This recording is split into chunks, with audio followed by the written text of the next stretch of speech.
Hello to all you deep divers, I am the captain, and we are about to embark on an incredible journey together.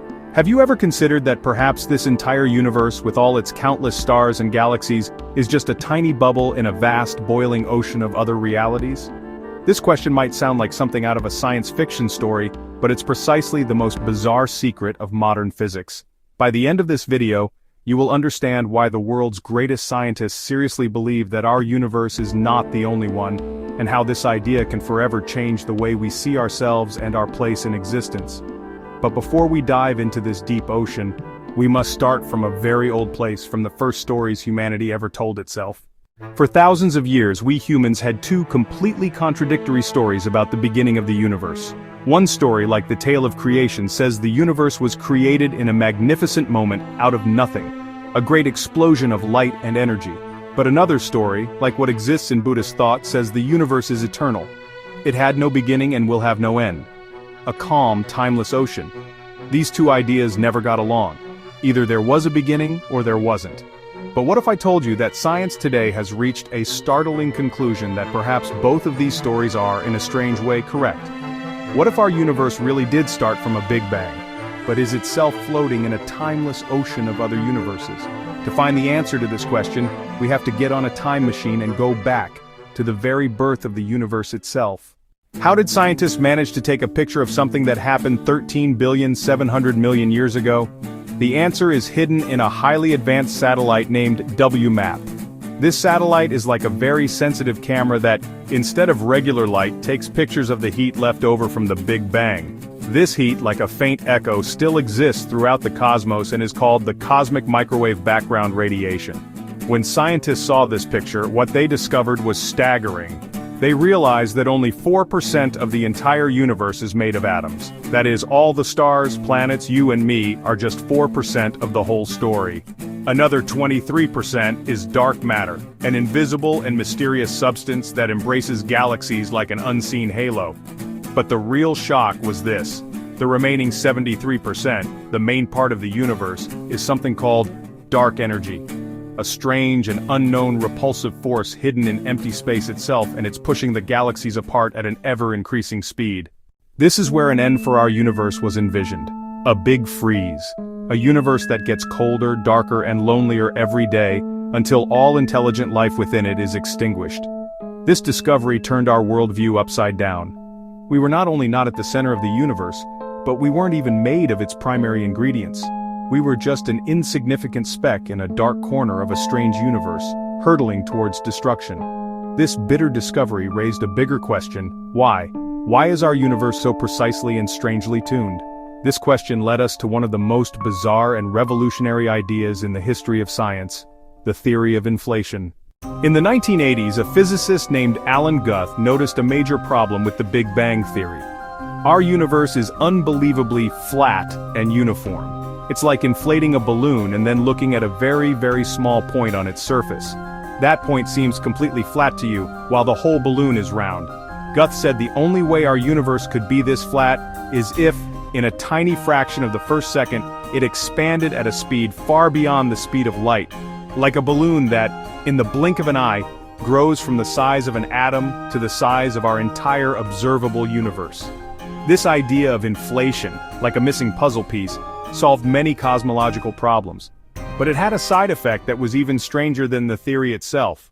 A physicist named Andre Linde took this idea one step further. He asked, what caused this inflation, and more importantly, what stopped it? Whatever the answer, that mechanism is probably still occurring somewhere in the cosmos. Linde suggested that perhaps our universe is like a soap bubble that budded off from another bubble. And this budding process continues forever. In this picture, Big Bangs are always happening.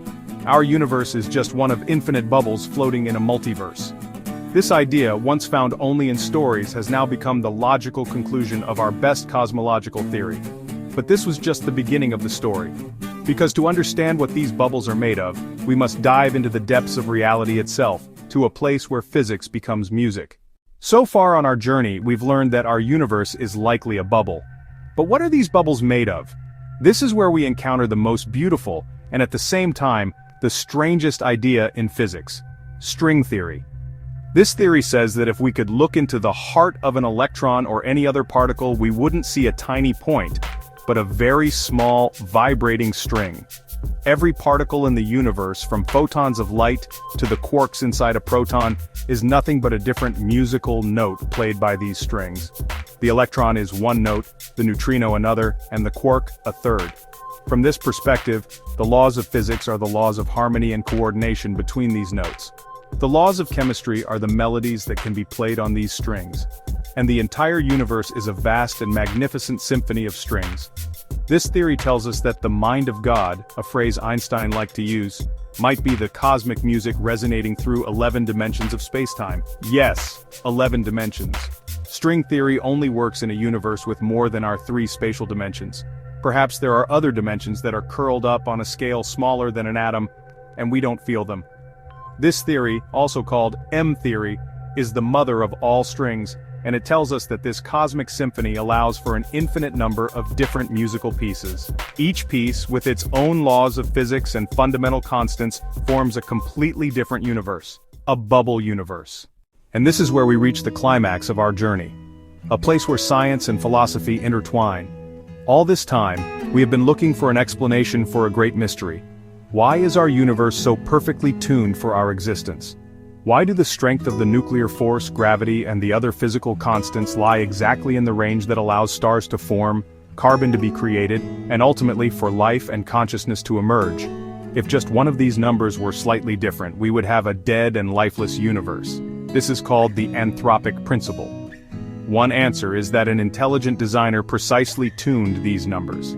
But string theory and the multiverse give us another answer.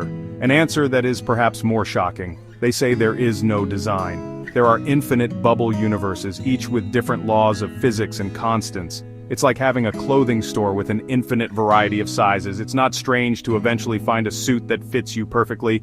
Our universe being suitable for us is not strange either. We came into being in a universe that had the right conditions for us, because in the infinite other universes that didn't have the right conditions, no creature exists to complain about its bad luck. We are the winners of a cosmic lottery. We live on one of the few fertile bubbles in this vast ocean of reality. So those 2 ancient creation stories were both correct. There was a Big Bang that created our universe, but this explosion was just one event in a timeless and eternal ocean of other universes. This is the greatest lesson that modern cosmology has taught us. We are simultaneously very, very special and utterly ordinary. Special because the conditions for our existence are miraculously rare. And ordinary because we are just one of infinite possible outcomes. Perhaps the next time you look at the night sky, you'll remember that you are not just looking at one universe, you are looking at your home, one of countless possible homes. This thought is both humbling and fills us with a deep sense of wonder and gratitude. I'm so glad you joined me on this deep dive. If you enjoyed this journey, please like the video and subscribe to the Deep Dive channel so you don't miss our next voyages. What do you think about this idea? Do you believe we live in a multiverse?